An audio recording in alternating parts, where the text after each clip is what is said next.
So let's start my time here. So thanks again, the organizers for inviting us to give a talk here, me and Alceu. It's really a pleasure, and thank for patience because I'm a difficult person to reply my mails. So I am Sandra Avila, and as Veronica said, I am professor at the Institute of Computing at the University of Campinas in Brazil. And Alceu Bissoto is a PhD candidate, and I am his advisor. I was his advisor also in master thesis, and he's concluding. I'm happy to share that he's concluded his PhD in a few weeks, yeah, or so. And today we'll talk about how we propose to evaluate bias in skin lesion data sets and models.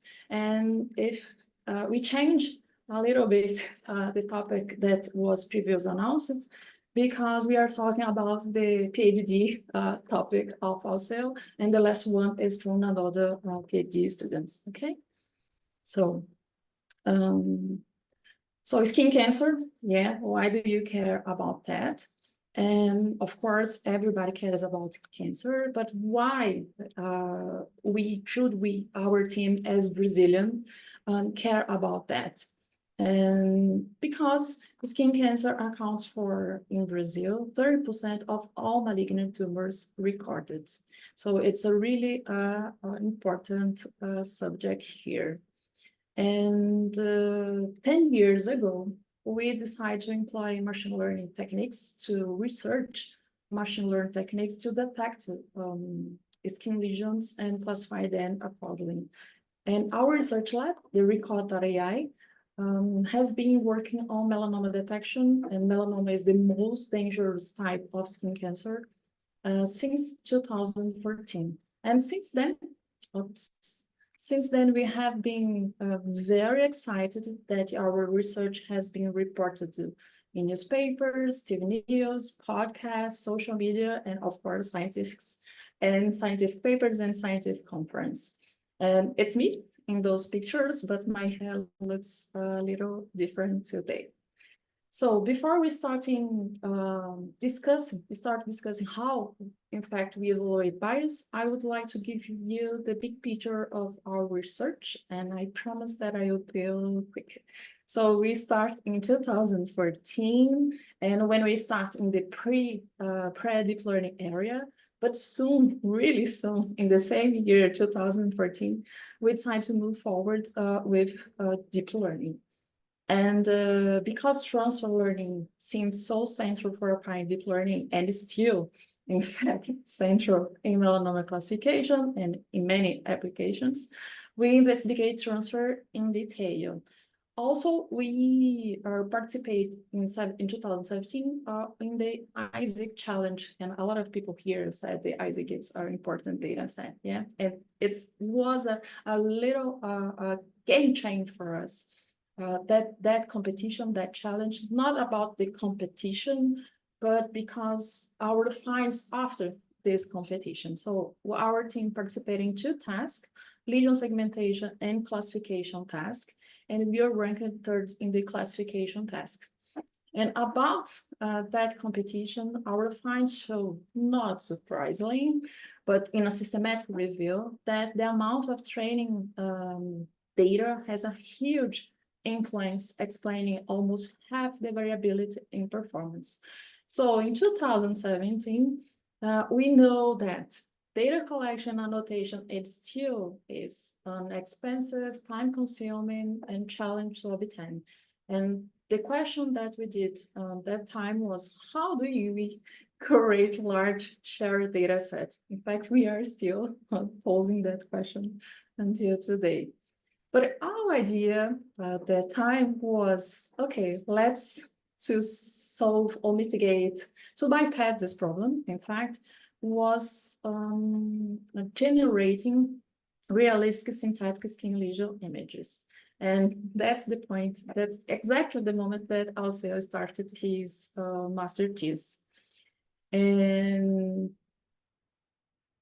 after that, our skin lesions were so good, so realistic, and that's not a good point. In fact, it was a bad point that we start to think about bias. And we pose the question, are we really improve augmenting our data set, or does it get even more biased? So, and the answer is it's get more biased, yeah. So if bias is present even in bigger and more diverse data set like ImageNet, yeah, it's naive to think that is not presented in smaller and hard to obtain skin cancer data set. So from this year until now, we decided to focus on how to understand, how to evaluate, how to deal with the bias, its source, and the idea is to improve our data sets and of course, our models to apply it to, in fact, to the population.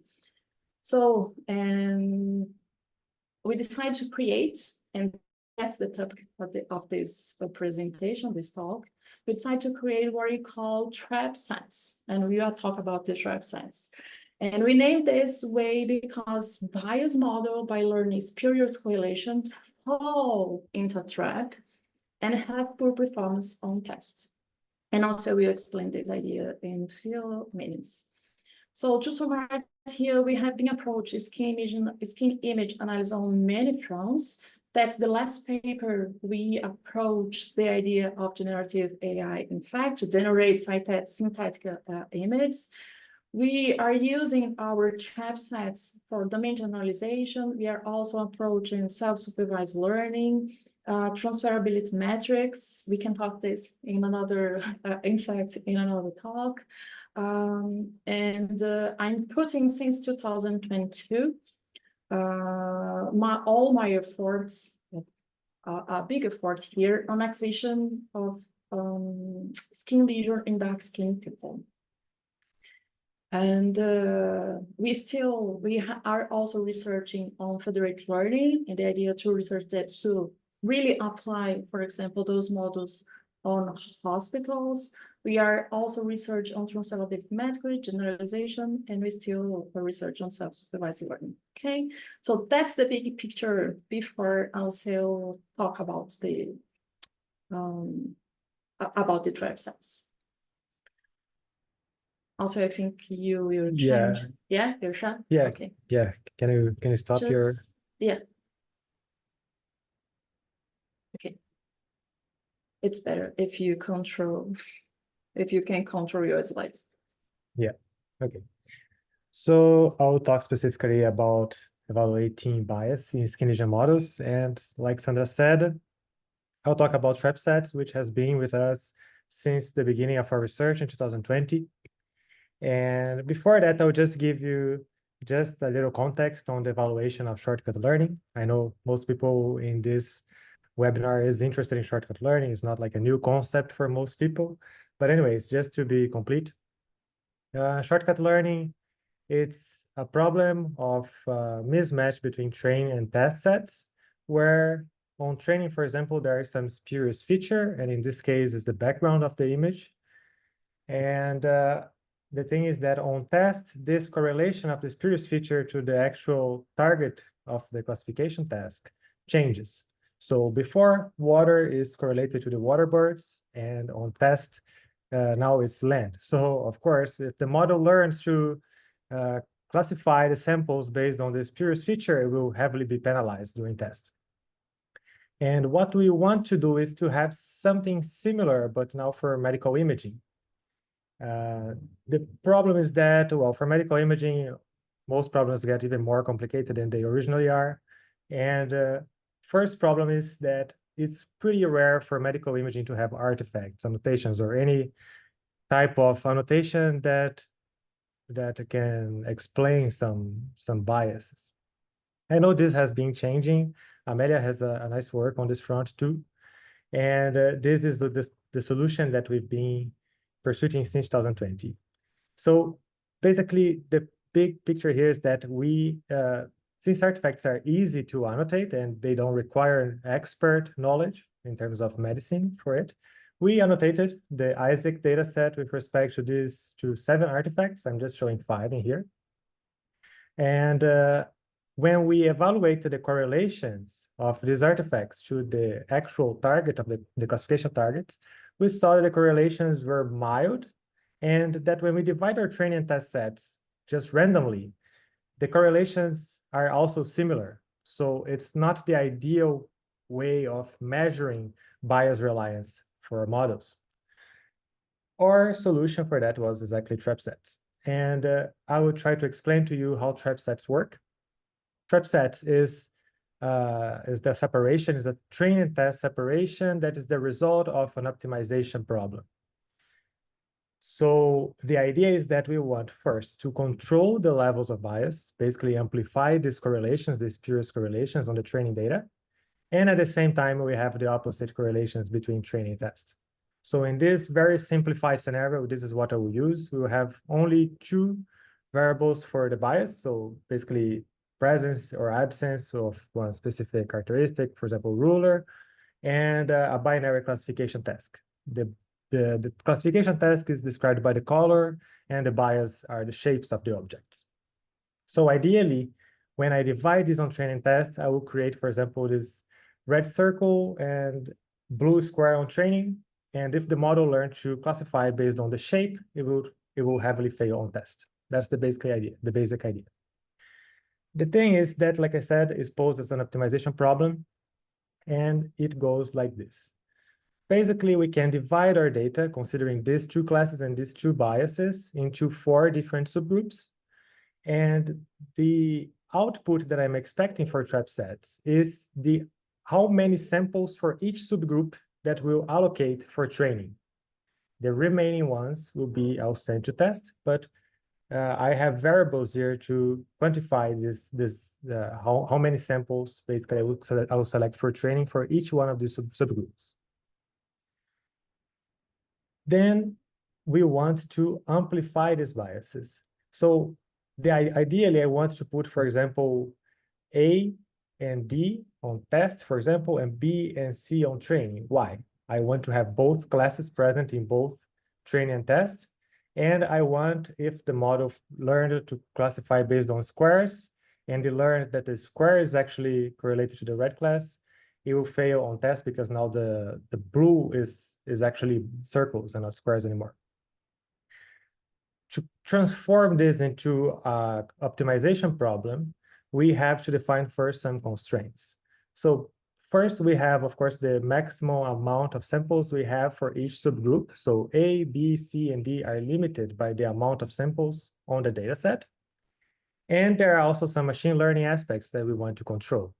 Mainly, we define the size of the training and test sets. So we want, for example, training to be 70% of the data and test 30%.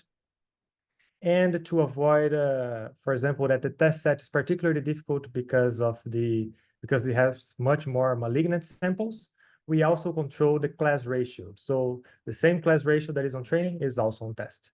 And then the challenge that we are introducing are indeed because of the biases and not because of the prevalences of the diseases. Then we solve an objective function where we penalize basically A and B for being on the same set and the same C and D for being the same set. So here is an example of, for example, a weight matrix that we could use. We have the same, as a baseline, we use the equal importance to all subgroups. We are not trying to prioritize putting one specific subgroup on training or on test. The only thing that we are trying to do is to create these opposite correlations. So A and B, they have opposite signals, the same for C and D. And then we have like a candidate objective function, or the same thing. It's not necessary for A and D to be a test. They could also be trained. So we try all these different objectives functions of valid opposite correlations, and we just choose the one that yields the highest score. This will hopefully give us a separation of training tests where they are actually different with respect to the artifacts they present, and the correlations of the artifacts and the targets are different. Hopefully it will be even clearer here now, but the idea is that we have If we put this on a scale, on the leftmost part, we will have the random separation, where despite there is bias, they are uncontrolled biases. And on the rightmost part of the scale, we will have the trap sets on one, which is the learned separation. To be able to consider in our research also mild biases, we created some interpolations of these two sets. That is, when we are dividing training and test, sometimes we follow the random separation, sometimes we follow the trap separation, and this allows us to create all these intermediate data sets with controllable levels of biases. If we look at the correlations themselves of these variables and the classes, we can see that if we do the random separation like I showed before, the correlations are similar between training and test, and they are mild. On trap sets, which is the factor 1 in here, the numbers are pretty high, are higher at least than before, and the correlations are now opposite. So if the correlation of dark corner and benign and the target the classification target was positive during training, now it will be opposite, and the model will be punished by using this information during test. If we now use the sets to train our models, train and evaluate our models, we can see some behavior like this. On the left part, it is the unbiased scenario. So the performances that we can have they're pretty high, above 95%, 90% AUC. But as we amplify the biases going to the right, we can see that we reach to below 60% AUC, which basically means that the model is just guessing the right result in a binary classification. So it shows that these data sets that we found, they are effective at least evaluating the reliance on bias. And a better solution, a robust solution, would yield a more flat line in this graph. Just to give you some example of the biasing solution, this is our latest work on this front. It's called test time selection, or TTS for short. And we build on the idea that we had before, that models are able to learn robust features even in presence of biased training sets. The thing is that if the test set also presents those biases, the models prefer those solutions instead of falling to the robust features that it also learned, it just chose not to use. So to encourage models to use these more robust features, what we do is we put a human in the loop in form of an annotator in here. And this annotator will provide us with positive and negative key points, which are basically locations of the image that it has positive or negative interest. And we will filter the extracted features of our model that was previously trained. We will filter these features in order to how well they match with this annotation provided by the human. Then we rank all these features in terms of how well they match, and we just keep the ones that really match well with the positive and negative key points. To do that, we basically keep them, we don't alter them, but we zero out all the others that have low similarity. So in the end, we are not retraining anything. There's not new parameters or parameters changing in our model. What we are doing is just selecting features in here. We are just zeroing out the attention maps that do not match the expectations of our annotator. And by doing this simple procedure, we can have a very different behavior with trap sets. We can see that in the rightmost part, we have an improvement of over almost 20 percentage points, which is very considerable. And this shows also for the mild biases. More interesting, because we are based on this human in the loop, we can make use of different types of annotations. We've had before annotated skin lesions with respect to the artifacts, the presence of these artifacts. And for this work, we also annotated them with respect to the location of these artifacts. So they can provide as a proxy, like it behaves as an annotator that says, that identifies the location of these artifacts. So we are using the negative locations as an input and the location of the lesion itself as a positive key point. And our results showed that even having a single pair of these annotations, a single pair of key points, one positive and one negative, we can reach over 10 percentage improvements, 10 percentage points improvement over our baseline. That is very low because of trap sets, 58 going to up to 68. And as we use better annotations, in this case, not just identifying lesion and background, as we have, for example, the location of these artifacts, the performance goes even higher.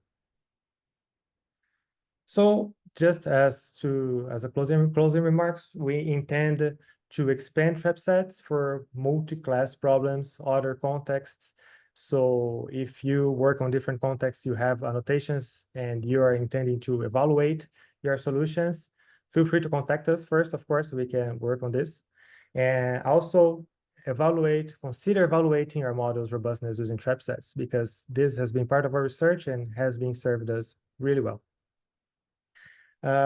Finally, our models, we verify the models are able to learn robust features even with biased data sets, and we think an interesting direction for the biasing is indeed doing test time debiasing without necessarily changing the weights, but changing the decision-making of the models, limiting its what solutions it can choose from. That's it. Thank you very much.